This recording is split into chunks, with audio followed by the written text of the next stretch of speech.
Hoje, na Comissão de Inquérito, recebemos José Eduardo Martins, advogado, comentador político e também antigo governante, foi secretário de Estado do Ambiente. Bem-vindo, José Eduardo Martins. Obrigado.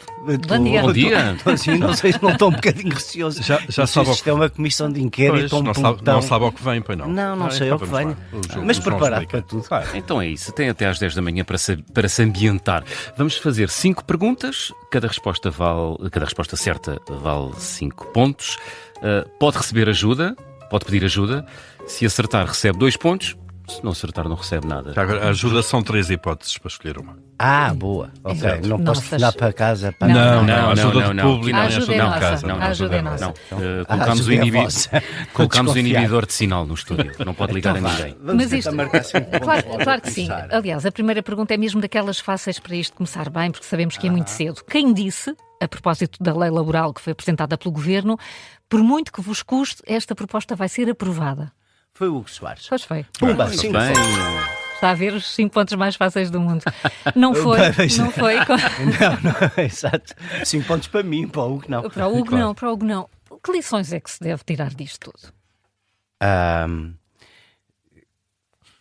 Não vale a pena eu fingir. Eu ia tentar dar uma resposta um bocadinho mais composta, mas eu tenho disfarçado mal a minha alegria desde sexta-feira.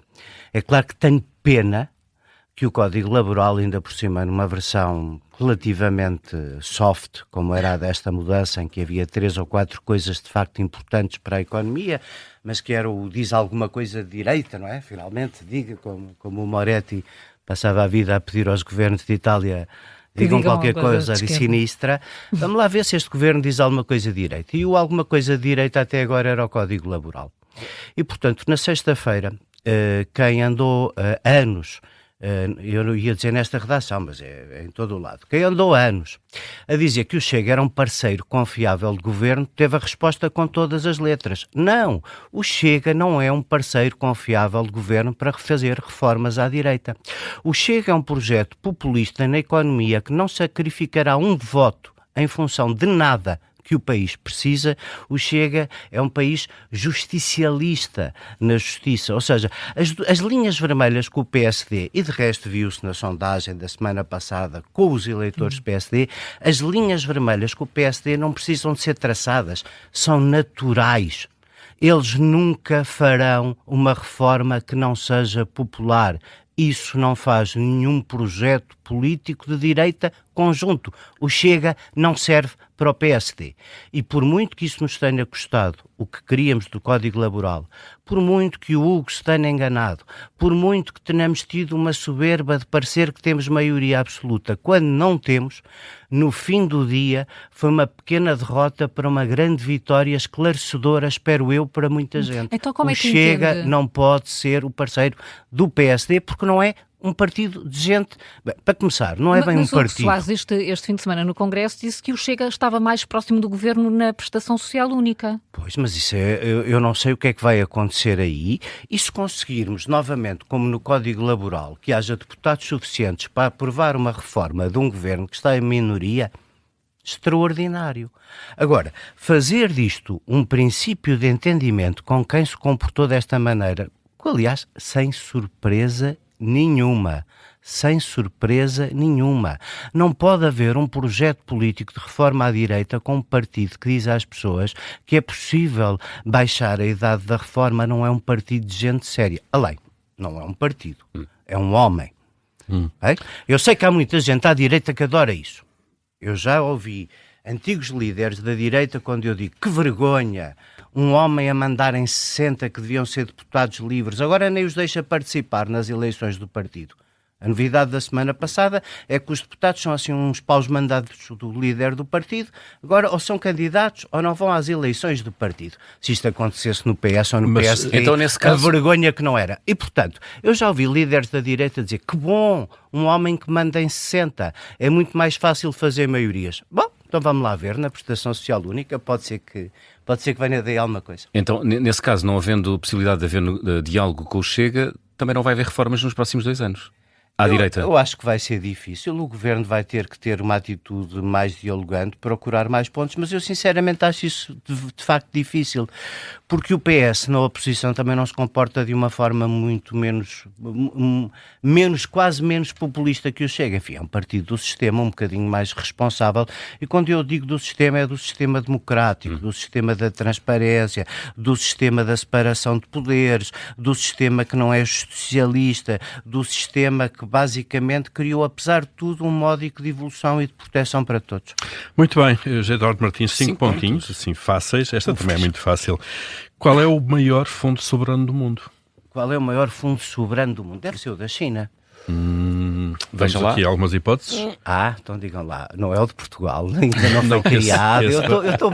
Eu sei muito bem para onde é que vocês vão. Claro, o de Angola não funciona assim grandemente. Vou-lhe dar aqui 3 hipóteses. Então vá. Pode ser? Arábia Saudita, Kuwait ou Noruega? É na pá. Nenhum dos que tinha aqui atirado. Isso é verdade. Não é a China. Não é a China, tem para aí o 3º ou 4º maior do mundo. Também não são Zenapá. Noruega, Kuwait ou Arábia Saudita. Todos ligados ao petróleo. Eu vou tentar que seja o melhor petróleo, seja o do norte, o da cooperação. É a Noruega. E é claramente, 2,7. e é claramente um grande fundo soberano. Já sabe, É o maior país na ajuda pública ao desenvolvimento. Sem dúvida, e o mais transparente e isso tudo. Já sabe qual é a pergunta, não já? E para que é que nós precisamos de um fundo soberano? Gosta da ideia ou não? Normalmente os países mais pobres precisam de um fundo soberano para uma coisa. Eu acho que as pessoas, não sei, acho que as pessoas sabem isso. É para dar uma garantia de investimento. Num país em que até o Ministério Público faz ativismo ambiental, eu imagino que isso não seja completamente indiferente a um investidor estrangeiro, não é? Eu no outro dia vocês sabem que eu sou um pobre, humilde profissional liberal, e no outro dia tinha um cliente estrangeiro, não era norueguês, mas era quase ao lado, está a ver? Lá para cima. Assim, pois nós agora, você esqueceu-se de acrescentarem uma coisa no fluxograma, que é ver se no fim o Ministério Público não quer proteger o lobo ou impedir o parque solar. Eu disse, tem razão, vamos pôr esse tique no fim, que isto é um país tão certinho, tudo se verifica até ao fim. E então essa é a maior dificuldade do país? A maior dificuldade do país é atrair capital, claro. Nós somos um país sem capital, durante muito tempo substituímos o que os bancos não tinham pelos fundos europeus. Agora os fundos europeus já não cumprem exatamente essa função e, portanto, a maior dificuldade é nós termos capital para termos inovação e investimento. Isso significa não tanto que nós precisemos de encurtar prazos de licenciamento ou transformarmos-nos numa espécie... Eu já estive em países a refazer legislação ambiental onde diziam nós temos 2 tipos de avaliação de impacto ambiental consoante o preço. Quem vem para Portugal quer estar a produzir num espaço sofisticado europeu, quer vender com selos de qualidade e regras. Portanto, o que nós precisamos é de uma administração mais ágil, capaz de contratar mais depressa fora, olha, tal como no Código de Trabalho, de fazer algum outsourcing para não repetir processos 200 vezes iguais e poder dar respostas mais rápidas. Precisa de muita ajuda, mas não precisa de encurtar prazos, porque o que nós precisamos cá para os investidores estrangeiros, se queremos ser um país decente, não um país de dumping, é basicamente isso. É basicamente mais certeza. Vamos avançar para a terceira pergunta. Eu acho que este fim merecia mais um ponto extra. O José Eduardo Martins protagonizou no passado uma troca quente de palavras com um deputado do PS no Parlamento. Foi em que ano? Oh, diabo. A pergunta é essa. A pergunta é essa. Foi em que ano? Se fartou de escrever sobre isso. A pergunta foi em que ano? Foi em que ano? Isto é sério, não Quer é? ajuda? Feijões. Quer ajuda sobre o seu próprio Digam passado? lá, sim, claro. Exato. Portugal é um país onde o passado ainda está por escrever. Mas não tem uma ideia? Foi depois de eu ter saído do governo, eu acho. Eu estive no governo até 2005, portanto eu fui deputado mais uns anitos, 2006, 2007. 2006? 7? O João tem Quer ajuda? Quero. Quer 2008, 2009 ou 2010? Foi num desses 3.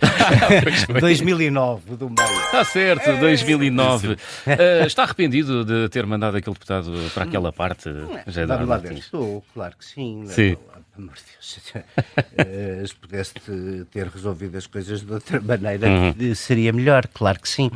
Mas, e sobretudo porque na altura ainda tinha pai, Tenho filhos e com esses foi desagradável. A maior parte das pessoas, desde os colegas de liceu do Afonso Candal, que era o protagonista do outro lado, que me apanharam na feira do Alvarinho de Melgaço e me ofereceram uma garrafa, à doutora Manuela Ferreira Leite, toda a gente percebeu que basicamente eu tinha ultrapassado os limites, mas perdido a cabeça porque alguém tentou dizer que eu estava a falar na Assembleia da República num assunto do qual tinha interesse pessoal. E eu, sabe, sentiu-se muito arrependo-me, mas soube-me bem. Aliviou. Soube-me. Pois, José Eduardo Martins, já há quem diga que o debate político se degradou muito nos últimos anos. Partilha dessa opinião? Isso também é pensar que era muito elevado antigamente e eu tenho alguma memória do passado. Isso é como olhar para os adolescentes e achar que os adolescentes agora fazem todos muitos disparates e quando nós éramos adolescentes não fazíamos disparates. Mas sim, eu acho que os protagonistas são cada vez mais pessoas que não leem os livros até ao fim. Isso nota-se muito. Há uma coisa que ao longo destes 50 anos de democracia também foi acontecendo, não é?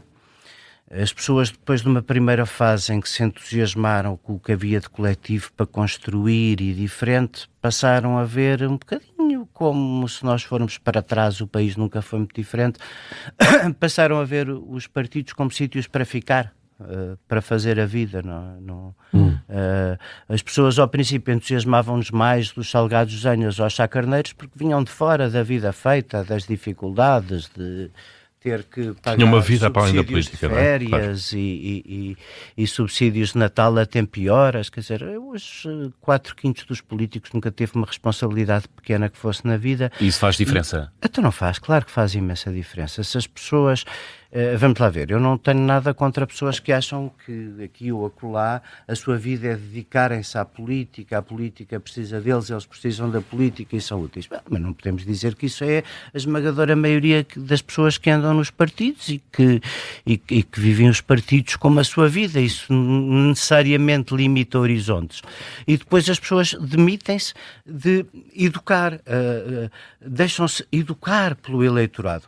Esta coisa muito justicialista que andei a ver gente do PSD a dizer que estava muito bem de volta à prisão perpétua, isto é gente que nunca leu Sá Carneiro, isto é gente que não faz a mais pequena ideia porque é que temos ou não temos prisão perpétua.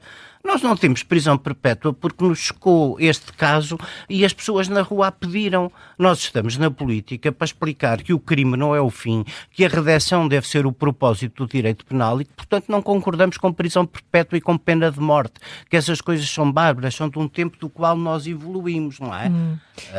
Como dizia o Leon Strauss, se todas as culturas fossem iguais, o canibalismo era uma questão culinária.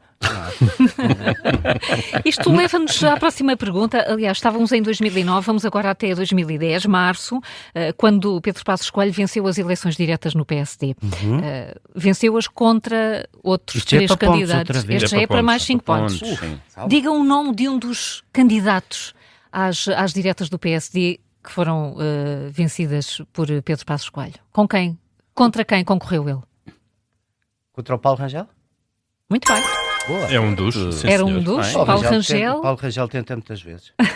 Tentam muitas, é verdade. Paulo Rangel, Aguiar Branco, Castanheira de Barros. Eu já não tentava mais, se tivesse tentado tantas, mas cada um sabe de si. Então, e sobre Passos Coelho? Ele ainda faz parte do futuro do PSD? Eu acho que sim, mas... acho que sim, porque ele tem essa vontade, não é? Porque o PSD é sempre uma caixinha de surpresas. Acho que neste momento não faz parte do presente do PSD, do qual se quer distanciar com todo o direito. Dele, claro. Acho que o Pedro Passos Coelho, eu sou sempre suspeito. Eu fui basicamente uma das razões pelas quais eu já desisti várias vezes da política. A última foi de vez. Mas a primeira que tinha desistido, quem me foi buscar à faculdade e me obrigou um bocadinho a voltar, foi o Pedro Passos Coelho. Depois nós tivemos 20 anos sem conviver, que coincidiram com o tempo em que ele esteve no governo.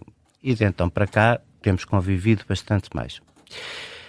Eu acho que ele é um primus inter pares. Acho sinceramente que é uma pessoa que, certa ou errada, tem uma qualidade, um desprendimento, um sentido de missão que eu hoje não encontro em rigorosamente mais ninguém.